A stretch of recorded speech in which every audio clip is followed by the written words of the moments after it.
নমস্কাৰ বন্ধু বান্ধৱীসকল, কালি যিহেতু মোৰ সোণৰ জন্মদিন আছিল ল'ৰাৰ, সেয়েহে অনুষ্টুপীয়াকৈ জন্মদিন ভাগ পালন কৰিলোঁ। বিশেষকৈ নামষাৰ গোৱালোঁ।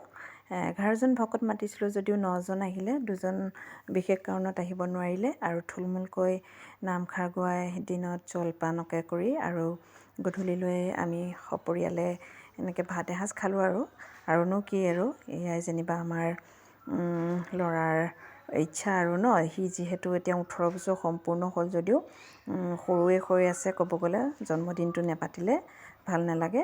সেইটো কাৰণে নিয়মটো কৰিলোঁ আৰু এই নামষাৰ গোৱালৈ বিশেষকৈ ঘৰখনৰ হৈ পেলাই নামষাৰ গোৱাই পেলাই মনটো ভাল লাগিল। তাকে আপোনালোকৰ ভিডিঅ' কালিয়ে ক্লিপ ধৰি ৰাখিছিলোঁ।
এয়া নামৰ শেষত সকলো ভকত বৈষ্ণৱে এইদৰে প্ৰসাদ গ্ৰহণ কৰিছে আৰু আমিও গ্ৰহণ কৰিলোঁ।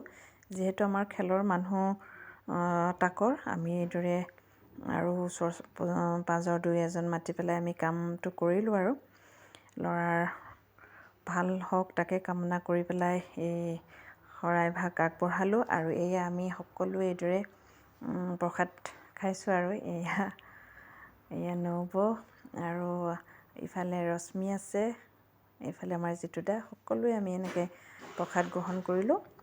তাৰপিছত এইফালে ল'ৰাৰ আশা কি আৰু কেক কটা, গতিকে এয়া বেলুন ৰেডি কৰিলে আৰু ভকত বিদায় দিয়াৰ পিছতহে আমি কেকটো কাটিলোঁ বাৰু আৰু অকণমান নিয়মটো কৰিলোঁ, ফূৰ্তি ফাৰ্তা অকণমান কৰিলোঁ আৰু শেষত এয়া গধূলি সকলোৱে মিলি পেলাই আমি ভাত এসাঁজ খালোঁ আৰু লগে ভাগে খোৱাৰ আমেজে বেলেগ। এই ধৰণে খাই বৈ আৰু কালি ল'ৰাৰ 18 বছৰীয়া জন্মদিনটো উদযাপন কৰিলোঁ অনুষ্টুপীয়াকৈ। আৰু ইয়াৰ পিছত হয়তো আৰু কৰানো ক'ত হ'বহি, পঢ়িবলৈ যাব লাগিব, ক'ত চিট পায় কি কথা, গতিকে হায়াৰ ছেকেণ্ডেৰী দি উঠি এইবাৰ এই জন্মদিনটো এনেকৈ পালন কৰিছোঁ। আপোনালোকলৈ ভিডিঅ'টো আগবঢ়ালোঁ, কেনে হৈছে জনাব আৰু ল'ৰাক আশীৰ্বাদ কালিৰ পৰা কৰি আছে, মইহে ৰিপ্লাই দিব পৰা নাই, গতিকে মই ভিডিঅ'ৰ দ্বাৰাই সকলোকে ধন্যবাদ জ্ঞাপন কৰিছোঁ।